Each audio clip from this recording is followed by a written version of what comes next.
Good morning दोस्तों। आज हमारा जो टॉपिक है वो बाइनोमियल थ्योरम है। तो आज हम लोग बाइनोमियल थ्योरम पढ़ेंगे। तो चलिए शुरू करते हैं। Binomial theorem. बाइनोमियल थ्योरम क्या होती है उसके बारे में थोड़ा सा हम लोग जान जाते हैं। जैसे आप लोग पोलिनोमियल पढ़े होंगे, तो ये जो मान लीजिए कि ये आपका 2x है, 2x है, ये क्या है? मोनोमियल है। क्या है? मोनोमियल है। ओके। और ये 2x प्लस 3 जो है, इसमें 2 डिसिमिलर टर्म है, इसलिए इसे क्या बोलेंगे? बाइनोमियल बोलेंगे। क्या बोलेंगे? बाइनोमियल। बाइनोमियल बोलते हैं। ओके। अब एक बात ध्यान दो, हम अगर इसकी पावर कुछ रहेगी उसको कैसे एक्सपांड करते हैं, वही चीज हम लोग बाइनोमियल में पढ़ते हैं। जैसे हम लोग अलजेब्रिक आइडेंटिटीज के बारे में जानते हैं, तो अलजेब्रिक आइडेंटिटीज, अलजेब्रिक आइडेंटिटीज, ठीक है। तो जैसे हम लोग a प्लस बी की पावर 0 अगर लिखते हैं, a प्लस बी की पावर 0, तो इसकी वैल्यू क्या आएगी? 1। और अगर a प्लस बी की पावर अगर 1 लिखते हैं, तो इसकी वैल्यू क्या आएगी? 1 प्लस बी। और अगर a प्लस बी की पावर 2 लिखते हैं, तो क्या होगा? a square plus 2ab plus B का स्क्वायर हो जाएगा। ओके। और अगर हम लोग a प्लस बी की पावर 3 लिखते हैं, तो क्या हो जाएगा? A cube plus B cube plus 3, या ऐसे 3a square B plus 3ab square plus B cube हो जाएगा। लेकिन अगर x की पावर 4 लिखते हैं, तो उसका हमें एक्सपांशन नहीं पता है। उसका एक्सपांशन हमें पता नहीं है क्या होगा। तो हम लोग यही देखेंगे कि अगर a प्लस बी की पावर 4 रहे या किसी भी बाइनोमियल की पावर कुछ भी रहे, उसको एक्सपांड कैसे करेंगे, इसके बारे में हम लोग यहाँ पे देखने वाले हैं। Okay okay. तो हम लोग इसको जानने के पहले हम लोग थोड़ा सा पास्कल ट्रायंगल के बारे में जान लेते हैं। पास्कल ट्रायंगल, कि पास्कल ट्रायंगल होता क्या है और इसको हम लोग कैसे देखते हैं, और इसी की हेल्प से हम लोग फिर से ये एक्सपांशन देखेंगे। तो ये मान लो 1 है, यहाँ पे 1 1 लिख दिए। अब फिर इधर साइड में तो 1 चलेगा, फिर इसका 1 प्लस 1 क्या हो जाएगा? 2, फिर यहाँ पे 1, फिर यहाँ पे 1, 1 प्लस 2 क्या हो जाएगा? 3, 2 प्लस 1 क्या हो जाएगा? 3, यहाँ 1, फिर यहाँ 1, 1 प्लस 3 4, 3 प्लस 3 6, 3 प्लस 1 4 1, फिर यहाँ पे 1, 4 प्लस 1 5, 4 प्लस 6 10, 6 प्लस 4 10, और 4 प्लस 1 क्या हो जाएगा? 5, और इधर 1। सिमिलरली यही प्रोसेस आगे भी चलता रहेगा। इसको हम लोग क्या बोलेंगे? Pascal triangle. अब हम लोग इसकी हेल्प से हम लोग a प्लस बी की पावर 3 को सोल्व करने की कोशिश करते हैं। a प्लस बी की पावर 3 है, इसको सोल्व करने की कोशिश करते हैं। इससे पहले हम लोग देखेंगे कि यहाँ पे अगर पावर 0 था तो इसकी वैल्यू तो 1 होती ही है, ठीक है। 1 था तो a प्लस बी हो गया। यहाँ पे पावर 1 है, तो वेरिएबल की जो पावर है हर टर्म में क्या क्या है? 1 और 1 है। यहाँ पे 2 है, तो हर टर्म की पावर क्या है? 2 2 है। जैसे यहाँ पावर 2 है, यहाँ 1 1, 1 प्लस 1 क्या हो जाएगा? 2, इसकी पावर भी 2 है। यहाँ पे 3 है, तो 2 प्लस 1 क्या हो जाएगा? 3, यहाँ पे 1 प्लस 2 क्या हो जाएगा? 3 3। यानी कि अगर पावर 2 ये रहेगी, वही पावर सबकी रहेगी। ओके। तो एक काम करते हैं, a प्लस बी की पावर 3 है, तो हर एक टर्म की पावर क्या हो जाएगी? 3 होगी। सबसे पहले a से स्टार्ट करते हैं, तो a की पावर मैक्सिमम रखेंगे। अच्छा, ये देखिए, एक बार ध्यान रखो, ये डिग्री 0 के लिए है, ये डिग्री 1 के लिए कोएफिशिएंट है, ये 2 डिग्री के लिए कोएफिशिएंट है, ये 3 डिग्री के लिए कोएफिशिएंट है, ये 4 डिग्री के लिए कोफिशिएंट है, ये 5 डिग्री के लिए कोफिशिएंट है। ठीक है, तो यहाँ पे पावर 3 है तो कोफिशिएंट क्या हो जाएगा, ये वाला रहेगा। तो यहाँ पे 1 है तो 1 लिख देते हैं। फिर ए की पावर मैक्सिमम क्या है, 3 है। फिर अगला कोफिशिएंट क्या है, 3।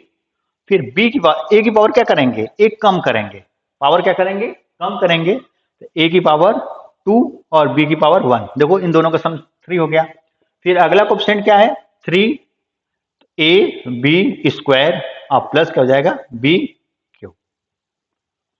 अच्छा, अगर हमें ये वाला क्वेश्चन करना रहे a प्लस बी की पावर 4, तो हम लोग क्या करने वाले हैं, यानी कोफिशिएंट पहले देख ले, तो लिख लो 1 plus 4 plus 6 plus 4 plus 1। Okay, अब यहां पे हमारे पास क्या आ रहा है, हमें a की पावर क्या लिखेंगे 4, b की पावर 0, b मत लिखो।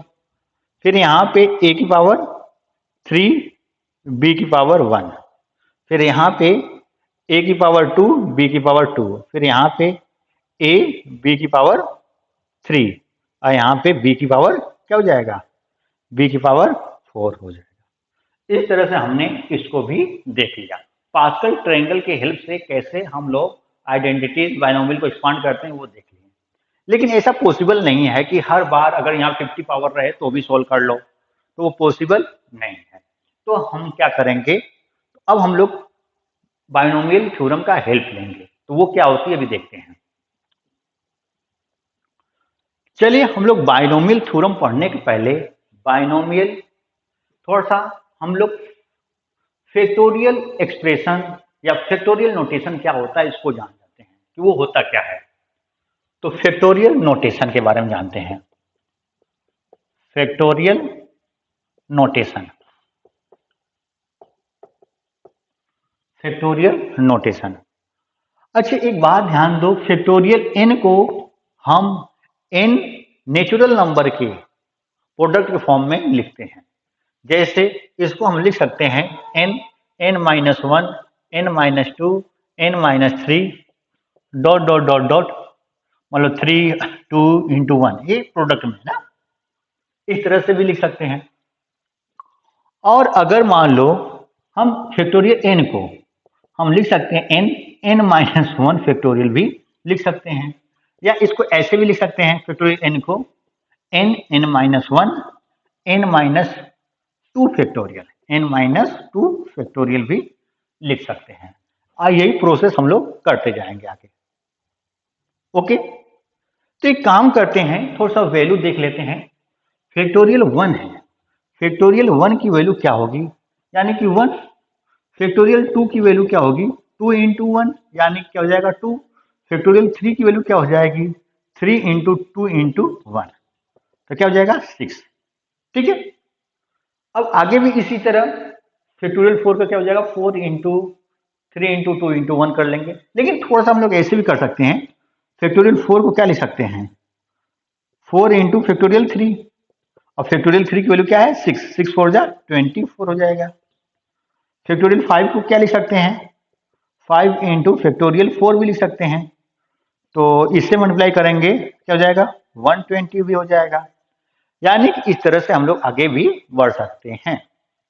ओके, अच्छा, हम लोग फैक्टोरियल n के बारे में थोड़ा जानते हैं। फैक्टोरियल n, फैक्टोरियल 0 की वैल्यू क्या होगी, कोई बताना चाहेगा फैक्टोरियल 0 की वैल्यू क्या होगी। ठीक है, तो ये थोड़ा देख लेते हैं फैक्टोरियल 0 क्या होता है और उसकी वैल्यू कैसे हम लोग फाइंड आउट करते हैं। अच्छा, अभी हम लोग जानते हैं कि n factorial is equal to क्या होता है n-1 का फैक्टोरियल। n की जगह पे 1 पुट कर दो, क्या पुट कर दो 1, तो 1 factorial is equal to 1 into 1 minus 1 factorial. Factorial 1 की वैल्यू क्या निकाले थे 1 इज इक्वल टू 1, 1 माइनस 1 क्या हो जाएगा 0 फैक्टोरियल। यानी कि यहाँ पे ये 0 फैक्टोरियल की वैल्यू क्या हो जाएगी 1 के इक्वल हो जाएगी, 1 के इक्वल हो जाएगी। अच्छा, एक बात ध्यान दो, फैक्टोरियल किसके लिए डिफाइन होता है, किसके लिए डिफाइन नहीं होता है। ये भी जब भी हम फैक्टोरियल निकालेंगे तो ये फैक्टोरियल n जो है ना, n जो है, n नेगेटिव नंबर नहीं हो सकता, n नहीं हो सकता नेगेटिव नंबर, n कोई भी नेगेटिव नंबर नहीं हो सकता। और n क्या होगा, नेगेटिव नहीं हो, होल नंबर होगा। क्या होगा, n जो है यहां पे क्या है, होल नंबर है। क्या है, होल नंबर है। ओके, तो n जो है होल नंबर है। अच्छा, अब आप लोग अगर परमुटेशन कॉम्बिनेशन पढ़े होंगे तो वहां पे हमें एक फॉर्मूला मिला होगा कॉम्बिनेशन का, तो चलिए उसको भी हम लोग देख लेते हैं। Okay,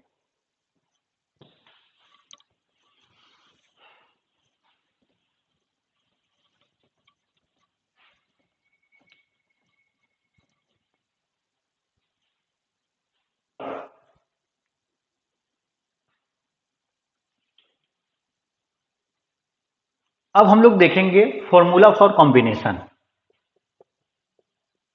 formula for combination, formula for combination. तो यहां पे एनसीआर हो जाएगा, एनसीआर इन चीजों में से आर को सिलेक्ट करने का तरीके, कि एन में से आर को कितने तरह से सेलेक्ट करते हैं, इसका मीनिंग ये हुआ। अब इसको रिप्रेजेंट ऐसे भी किया जा सकता है, और इसके लिए एक और सिंबल यूज कर रहे हैं, एन और आर करके। सी इधर है, ब्रैकेट में एन और आर है। इसका एक और तरीका है, कैसे, एन आर इस तरह से लिख दिए, तो हम लोग इस तरह से भी रिप्रेजेंट कर सकते हैं। तो फॉर्मूला क्या होता है, N C R is equal to factorial N upon N minus R factorial और आर फैक्टोरियल। इस तरह से हम लोग लिखते हैं। तो यहां पे देखते हैं कि एन क्या हो सकता है। एन जो है नेचुरल नंबर है, एन क्या है, नेचुरल नंबर है। और आर क्या है, होल नंबर से बिलोंग करता है। आर क्या है, होल नंबर है। और यहां पे एन जो है, एन हमेशा ग्रेटर एन इक्वल टू क्या हो जाएगा, आर। ठीक है, ओके। तो चलिए इससे हम कुछ क्वेश्चन कर लेते हैं। आज इसका फॉर्मूले का यूज कैसे करते हैं उसको हम लोग देख लेते हैं। तो जैसे मान लो 5C2 है, और 5C2 को हमें सॉल्व करना है, तो क्या होगा, हम पहले फॉर्मूले की हेल्प से करेंगे और फिर विदाउट फॉर्मूला करेंगे। ठीक है, तो पहले फॉर्मूले की हेल्प से करते हैं। तो पहले एनसीआर की वैल्यू क्या है, factorial N upon N minus R factorial और आर फैक्टोरियल, यानी फैक्टोरियल 5 अपॉन 5 माइनस 2 का फैक्टोरियल और 2 का फैक्टोरियल, यानी कि क्या हो जाएगा, 5 फैक्टोरियल और 3 फैक्टोरियल और 2 फैक्टोरियल हो जाएगा। ठीक है, अब एक काम करते हैं, इसको ओपन कर लेते हैं। 5 इंटू 4 इंटू 3 इंटू 2 इंटू 1, अब 3 को 3 इंटू 2 इंटू 1, और 2 को 2 फैक्टोरियल को 2 इंटू 1, इस तरह से लिख देंगे। अगर वैल्यू याद है तो डायरेक्ट पुट करो। अब जो कट रहा है कट करेंगे, देखिए 2 से 2 कट गया, 3 से 3 कट गया, इससे 2 1 2, 2 2 4, 5 2 10, यानी कि इसका आंसर क्या आ गया, 10 आ गया। अच्छा, इसको दूसरे तरीके से कैसे सोल्व कर सकते हैं, जैसे मान लो 5C2 है। अब एक काम करते हैं, इसको ये 2 नीचे है तो 2 बार केवल एक्सपांड करेंगे, 5 इंटू 2, और नीचे क्या है, 2 है तो 2 इंटू 1 लिख देंगे बस। एंड 2 से 5 इंटू 4, 5 और 4 है ना, 5 के बाद अगला नंबर क्या आएगा, 4, 2 1 2, 2 2 4, 5 2 10। तो इस तरह से इसका आंसर क्या हो गया, 10 हो गया। इस तरह से हम लोग और क्वेश्चन भी कर सकते हैं, तो चलिए देखते हैं, वो भी देख लेते हैं। जैसे हमारे पास एक क्वेश्चन है, 15C2 या 3 है, इसको 3 कर, कैसे करेंगे, फॉर्मूला के हेल्प से करना चाहो तो ऐसे करिए, नहीं तो ऐसे कर लीजिए। ये हमारा क्वेश्चन है। अब यहाँ हो गया 15 इंटू 14 इंटू क्या होगा 12 बाय 3 इंटू 2 इंटू 1, 3 4 जा 12 और 2 2 जा 4 और इन सबको मल्टीप्लाई कर दो। 15 2 जा 30 और 420 आंसर आ गया। ठीक है, 15 2 जा 30 हो गया और 14 3 जा 42, तो 0 बढ़ा देंगे तो 420 इसका आंसर हो गया। ओके, तो अब कुछ नोट करके हम लोग लिख लेते हैं नोट। तो नोट कैसे बनाएंगे, जो फॉर्मूला है उसकी हेल्प से उसको थोड़ा सा हम लोग प्रूव कर दे रहे हैं। यानी कि NC अगर R है तो इसको हम लोग NC N-R भी लिख सकते हैं। ओके, जैसे एग्जाम्पल के तौर पे 5C मान लो 8 है। अब इसको हमें लग रहा है कि सॉल्व 8 तो हो ही नहीं सकता। 5C मान लो 3 है। इसको सोल्व करने के लिए 5C 5 - 3 लिख सकते हैं, यानी कि 5C 2 भी लिख सकते हैं, यानी कि ये और ये इक्वल है। जैसे मान लो एक एग्जाम्पल के तौर पे कि 5 या 8C मान लो कि 7 है। अब इसको क्या लिख सकते हैं, 8C 1 भी लिख सकते हैं। ओके, तो ये इन दोनों की वैल्यू क्या है, बराबर है। चलिए और देख लेते हैं, ये इसका एग्जाम्पल है ना, ये दोनों।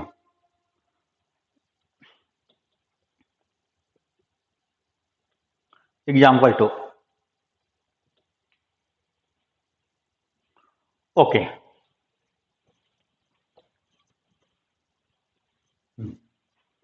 और अगर मान लो दूसरा क्या है, NCN है। NCN इसकी वैल्यू क्या आएगी, हमेशा 1 आएगी। NCN की वैल्यू क्या आएगी, 1 आएगी। और अगर मान लो जैसे एग्जाम्पल के तौर पे 5C5 तो इसकी वैल्यू 1 आएगी, 2C2 उसकी वैल्यू 1 आएगी, तो जो भी है उसकी वैल्यू 1 आएगी। और अगर मान लो NCR, अगर ये 0 होगा अगर n जो है छोटा है R से, n जो है छोटा है R से, तो यानी उसे तो ये हमेशा बड़ा रहेगा, लेकिन अगर ये इससे छोटा हो गया तो उसकी वैल्यू क्या लिख देंगे, 0 हम लोग लिख देंगे। ओके, और अगला चीज देख लेते हैं। अगला हम लोग इसमें नोट देख लेते हैं।